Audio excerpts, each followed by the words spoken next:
করছি বাদল দিনের প্রথম কদম ফুল। কয়দিন বাদে পরীক্ষা, চাকরি পড়া বাদ দিয়ে এখন উপন্যাস পড়লে চলবে? আমার হুমায়ুন আহমেদের উপন্যাস পড়তে ভীষণ ভালো লাগে। শুনেন, আমার কিন্তু এবার প্রথম বর্ষে কদম ফুল চাই। কোথায় পাবো? কোথায় পাবেন জানি না, কিন্তু কদম ফুল আমার চাই চাই। আর প্রথম বর্ষায় যদি কদম ফুল না ফোটে?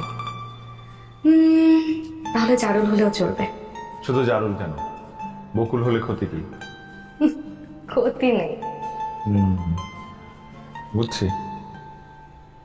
কি বুঝছেন? বকুল আমার প্রিয়, আর আমি আপনার প্রিয় নই। তা নয়, সব ফুল আমার ভালো লাগে, সব ফুলকে আমি ভালোবাসি। সেদিন যদি বৃষ্টি না নামে,